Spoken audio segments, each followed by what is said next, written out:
Welcome, everybody, to Pseudo Short number 4. I'm your podcast host, Josh Kaiser, and joining me today, just Josh Haddix. Oh, dude, this is how it should be, right? Right, Kyle? That's right. Kyle Hedlund, if you're listening. That's right. Let's hope he's listening. I did just realize Pseudo Short 4 PS4. That's and true. Oddly enough, that's not what we're talking about today. Oddly enough, has nothing to do with what we were talking about. We are, in fact, talking about the PC and mobile hit Hearthstone. For those of you who aren't familiar with it, it is the Blizzard's version of sort of like the Magic the Gathering, a deck building style game. It's been out for 3 years now, I think. Something like that, yeah. And they just came out with some big announcements. So we're going to discuss in today's short those announcements, as well as sort of preview the new set and kind of give our thoughts. And for those of you who aren't familiar, the Pseudo Short, of course, is our short podcast on our off weeks where we kind of talk about things that might not deserve or are needed to have a 90-minute show. So that's what we're going to do today. So let's just get right into it, Haddix. And I guess real briefly, I'll say as far as Hearthstone goes, I've probably been playing since the beginning, but I kind of go in spurts, just like I did with Magic the Gathering and stuff, that there'll be times where I just don't play for a couple of months, and then usually a new set or something comes out, and I'll play it again, kind of get into it for a bit, and then I kind of get out of it and come back and forth. But I'm totally a free-to-play player. I don't buy anything. So that's sort of the bias and opinions I will be coming from when we break this down today. And as for you? Similar in the sense of casual player. I play every Blizzard game, it seems like. So I downloaded it right when it was available. Messed around a little bit. I have spent a little bit of money most recently. I think I just bought the last expansion. They did the deal. Actually, they have the deal for this one as well. I think it's $50 for like 60 packs or something like that. And I plan on doing that again for this expansion. But same, very, very casual. I don't, go nuts and kill people in arena or standard or anything like that. But I do watch it a lot. So. Okay. So let's just get right into it. They actually just this week now, the recent patch came out, and couple of minor to big changes depending on where you stand on it. The first thing, which I've kind of I personally like, and I feel like it's been long overdue, is how they will do ranked matches in ladder. So usually at the end of the month, you would get wherever you ranked. And you'd finished, you'd get so many stars that would put you at a certain ranking to start the next month. But what happened is so many good players were, instead of being ranked in that legend or rank 1 to 5 area, they're up there ranked in, the 15 to 20 to start out. And there you are playing the newcomer who gets in there and can't, they're like, oh, shoot, I got to spend the first week playing these guys who are just trying to get back down to the rank 1 to 5. And now what they've did is they basically put... you can't D-rank lower than rank 5, 10, or 15 if you've made it into those levels. So it kind of speeds things up for those of you who are trying to get back to rank, 5 to 1 or whatever. And for those of you who struggle and can't get down to rank 15 or so now you're going to be playing with just people that are under that rank. So I think it's a good change and a long overdue one. Yeah, I was about to say, I think it's a straightforward change. I bet you there's probably a lot of card games that already have this implemented, and they were just kind of catching up. Yep, absolutely. And the next two are card changes, nerfs, if you will. The first one is the Small-Time Buccaneer. His health is now down to 1 from the previous 2, which they say in the patch or in their comments that between Small-Time Buccaneer and Patches of the Pirates, they've been showing up too often in the meta, which, Shaman has been taking advantage of it. So they reduced that to make it easier to remove the card from the board. And then another Shaman card, which, of course, Shaman is big in the meta at the moment, is Spirit Claws, which now will cost 2 mana, which was up from the previous cost of 1 mana. This was a very powerful Shaman weapon card, and they're hoping that this will, stray people away, kind of make them play other classes and hopefully give other classes a better fighting chance. So I don't personally play, hardcore ranked enough to care myself, but I know this was a big complaint from message boards and things like that, so I gotta imagine this is a change for the better.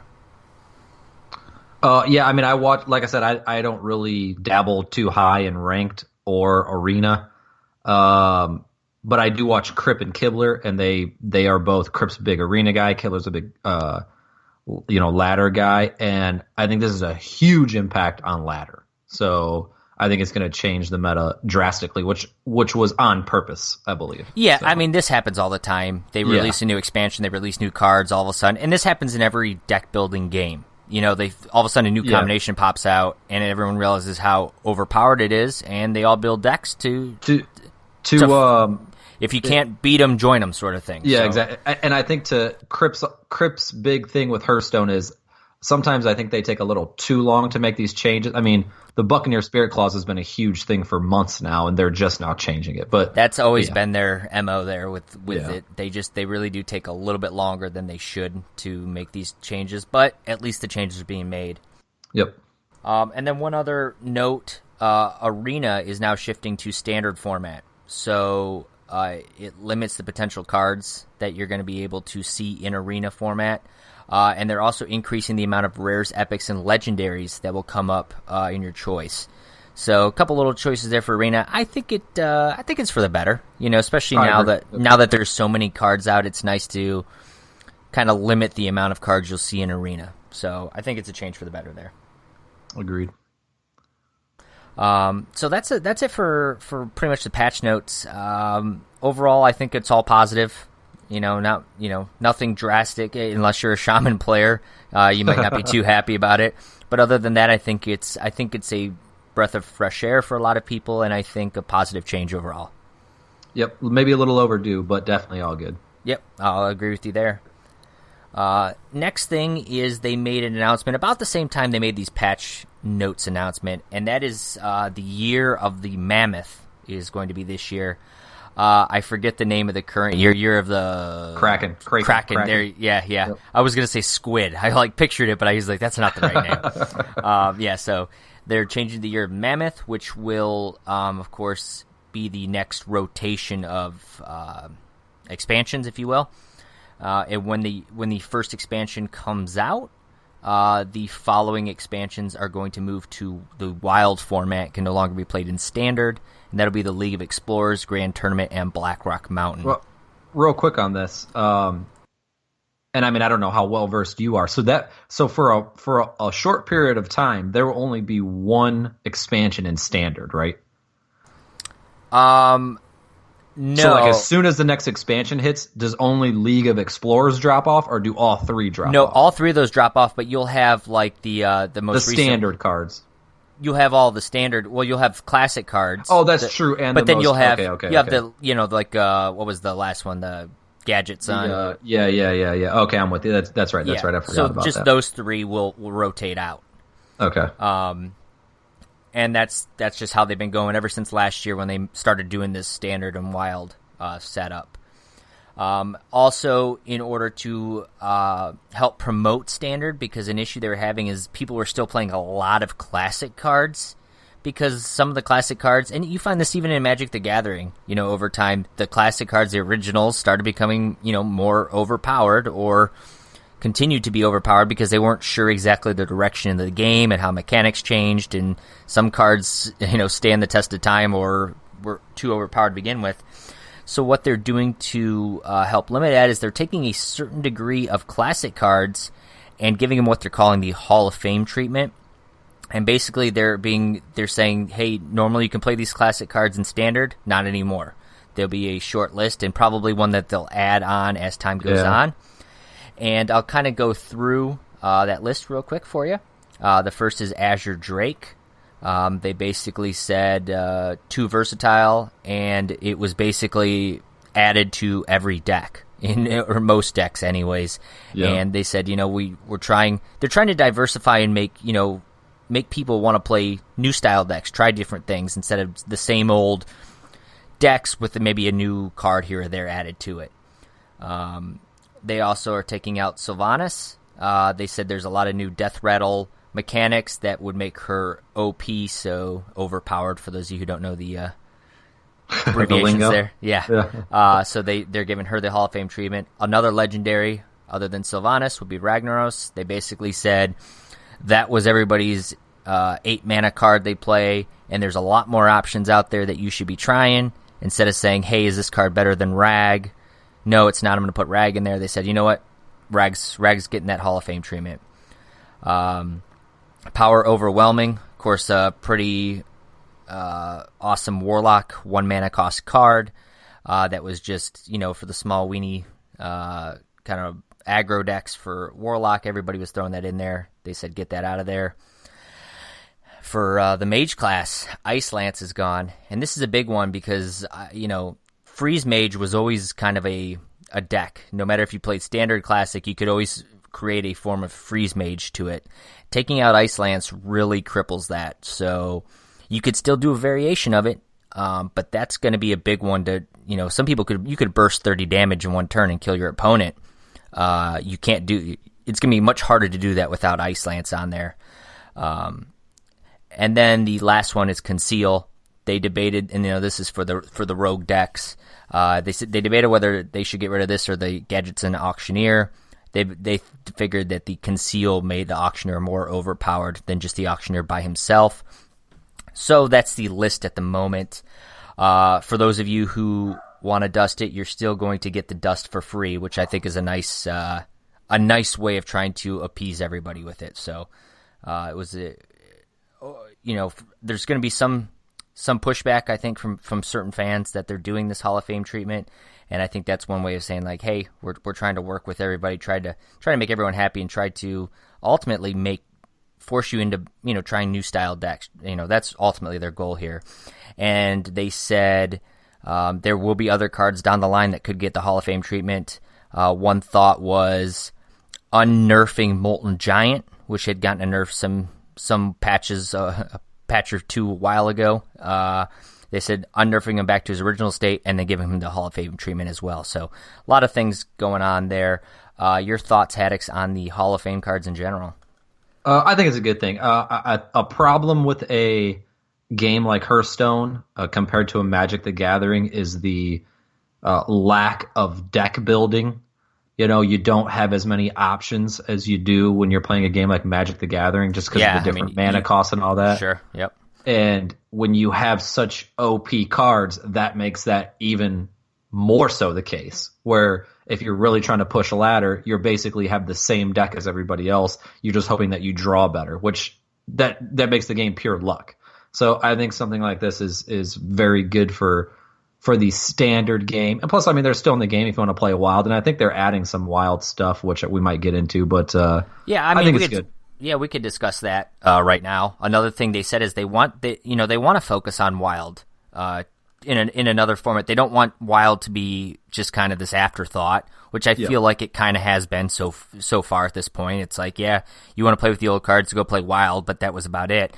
And they said they're going to put a focus on wild. They're going to collaborate with some third parties to make sure they host wild tournaments.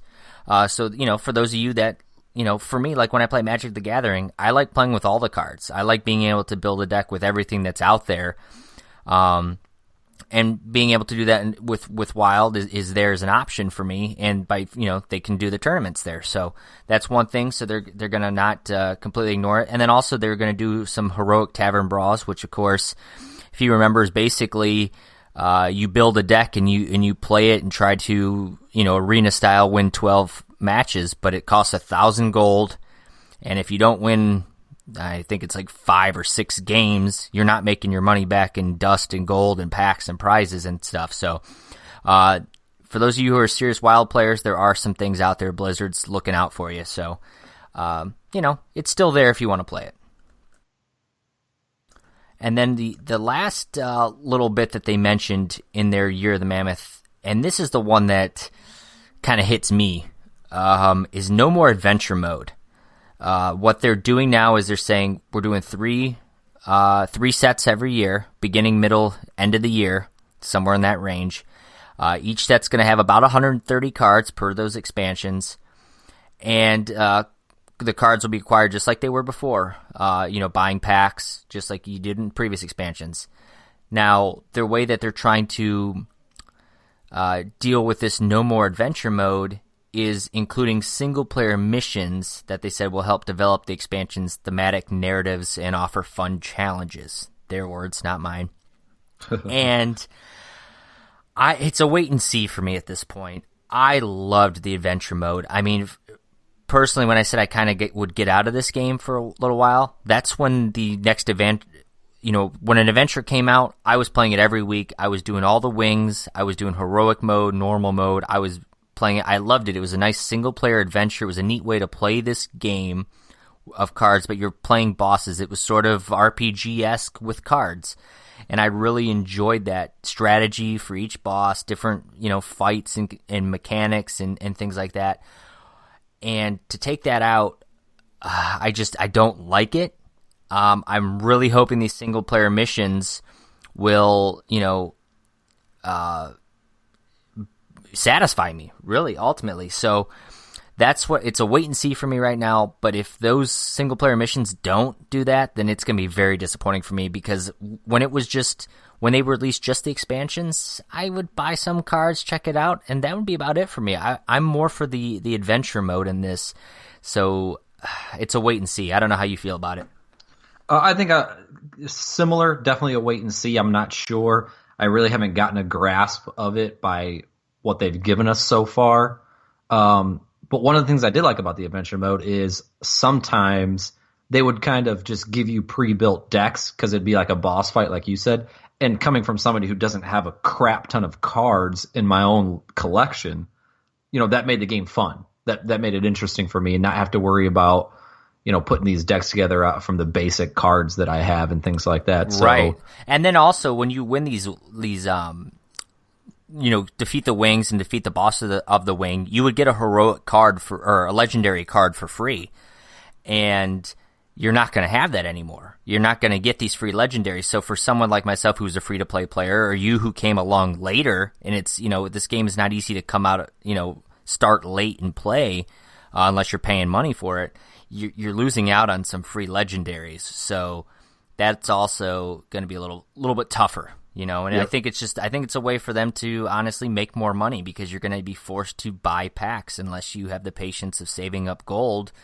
You might be more inclined to, hey, I'm going to go buy 50 packs, or, I'm going to buy this. So ultimately, I think it's a business move, but I really hope that this single player mode, if it's enough, if there's daily quests or daily missions or something and they're fun, then maybe I'll be more into it than I thought. We'll see. It's a wait and see at this point, because you don't know all the details. Yeah, exactly. Yep. And then ultimately they said they're going to leading up to the launch of their first expansion, which is kind of what we're going to end up here and discuss. They did say they're going to have some daily login awards, which could be dust, gold, maybe packs. They said other surprises that you could get leading up to the launch of this expansion. There's a new rogue hero. If you're into purchasing the hero icons on there, or the hero classes, you can get different heroes with different emotes and stuff like that. They're giving you a free rogue one. All you have to do is win 10 casual or ranked standard victories after the release of UnGoro, Journey to UnGoro, which is the big announcement, the big expansion. And that's kind of how we're going to end our pseudo short, is discussing everything that we know so far. I think about Tuesday or so this week, they released a video with Ben Brode, one of the lead developers.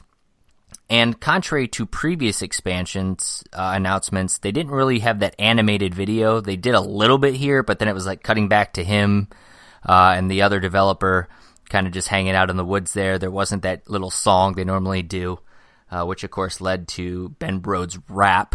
I don't know if you saw that or not. Yeah, I did. So pretty entertaining. You appreciate him. He does really interact with the fans a lot. So you always appreciate when the developers, have a sense of humor and can kind of come out there and interact with the fan and listen to the voice of customer. But that said, we'll kind of go over what we do know about the Journey to UnGoro announcement. It's coming out in April. We don't have an official day yet of April, but sometime in April, probably early April if I'm guessing. They're going to have 135 new cards. And ultimately, just like every other game, when a new expansion comes out in a deck-building game, there are new mechanics to learn. The first mechanic that they announced here is the Adapt mechanic. And basically what it is the creature comes out with this Adapt, and randomly you will have some ability that you can give it. The ones that they showed is you could give it, you'll get a choice of 3 adaptations to give that creature. And, they can go anything. I'll read off the ones that were on there. Divine Shield, +3 attack, Wind Fury, can't be the target of spells of hero powers, Death Rattle, Taunt, and I think the other ones were announced by a developer on Twitter, and it was like plus defense, +1/+1, and I'm not remembering the other ones. So basic little buffs for your creatures. Thoughts on that mechanic, Cadix? I think it's cool. I mean, again, they try to add these new, mechanics, I guess, into the game, and it's a cool one. I mean, it doesn't blow you away or anything, but add something new to the game. Yeah, and a point somebody made too is, of course it's a little, randomly generated, so because you're going to get a choice of 3 out of 10 that'll pop up there, so there's a little bit of random aspect to it, but it's one of those random aspects that you can play around or prepare for, instead of the real crazy randomness that all of a sudden you lose a game because of the most crazy random acts of God. This is just, there's a few possibilities. It's not going to make or break you. So it's fine. It's nothing groundbreaking, I don't think. Yep. Elementals are getting a creature type now. And they're putting a focus on elementals, so I think there's going to be just like, mechs in the past and pirates and things like that. I think you're going to see a focus on elementals as more cards get released in this set. But they're also going to retroactively add the elemental creature type to certain previous cards that should be elementals, like the Magma Rager, Ragnaros, a few others I think they mentioned. I think this is one of those things that you just got to wait and see what kind of other cards are going to come out here that will, you assume, buff or elementals. Well, something with, they'll either buff elementals, or if you have so many elementals, it'll trigger this, that kind of thing. So it's a wait and see. I mean, that's fine with me. You have more creature types, the better. I think you can. You can go build your elemental deck if you want. Yeah. They did announce that there will be 2 legendaries per class. One will be a creature, and the other one's going to be the quest spell. And this, to me, is probably the biggest part of the announcement. I don't know if you agree with that or not. Oh, yeah, I think I agree. I think it is. And this is sort of the new mechanic, new card type, and really adds like a whole new level and layer to your strategy when building a deck and also playing against people who are playing this. And this will be the quest card. It starts in your opening hand. It's a 1 mana cost card. And when you play it, it pops up like the secret above the hero's head, but instead of the question mark in the past, it is the exclamation mark, which if you're a World of Warcraft player, you can appreciate that. And basically, it is a quest. You have to meet a certain requirement. And unlike the secrets I should mention that the opponents cannot see, your opponent can see this one. Though I don't think it's going to matter much, because I think it's basically class exactly to each class specific. So if, hey, the priest is playing it, this is going to be it. If whatever. And the one that they showed, you have to play 7 Death Rattle cards. And when you do that, you get the quest is completed, and you'll get a new card. And for this one, the particular card was a 5 casting cost legendary creature, an 8/8 taunt with the battle cry to set your hero's health to 40, which is nuts. So very nuts. adding that card, because there's a possibility down the line that randomness will give that legendary can pop up in your hand from, other cards and things like that too. So it's a very interesting card. Now that said, summoning 7 Death Rattle minions, that's not a quick thing to be done. Even if you had nothing but Death Rattle cards in your hand, it's turn 5 when you can actually cast that card might be the quickest time you're going to be able to cast it anyways. So it might be a little slow because you get a lot of these, cards, these decks that go face, your face hunter, your aggro decks, things like that. It may not matter, but I'm hoping that these other quest cards too really make it worthwhile, because it is an interesting tactic mechanic. I just don't know how well it's going to play out, if that makes sense. Yeah, it shouldn't, and I think it'll be a huge mistake if it does. It shouldn't happen often. It should be something that if the game is taking really long, it can happen, or if you get perfect curve and you get all the perfect creatures, then it should happen. Like if this is happening in every game, they're gonna have to nerf it or something, because an 8/8 taunt and 40 health is just ridiculous. And at that point, you could be at 5 health and take you to 40. That's right. It's definitely one of those things. Like if you can hold off long enough, and if you play the right Death Rattle cards, maybe get some taunt ones in there to help keep yourself alive, could be great. That said, it's the only quest card we've seen yet, so we don't know how overpowered or awesome the other class legendary quest cards are going to be. So definitely something to look out for going forward. And more announcements, they said, will be coming beginning March 17th. So if you have St. Patty's Day plans, you might miss out. If you don't, crack open a Guinness and sit on the Twitter and see what Hearthstone and card announcements are coming out. But that's about it. That's sort of the big changes that are coming. Quick summary or thoughts from you, Haddix, on all the announcements? I think, if everything works out well, I think it's going to be a fun expansion. I think they added some cool things. They shifted the meta, that'll be before the expansion, but how we talked about now. I think overall it's going to bring a burst to the game. And I think it's going to be good for the game. Hopefully some of the things work out, like they plan. So we'll see. Yeah, I think a lot of fans, the forums and stuff, Reddit I know is pretty happy about the changes right now. It looks like voice of customers being heard, and they're listening and they're making positive changes. We'll see how it all kind of unfolds. As for me, the casual free-to-play player who really likes the solo side of the game, which I know is kind of silly, but that's how, that was a part of the game when they built it, and that's what really drew me in. I am hesitant.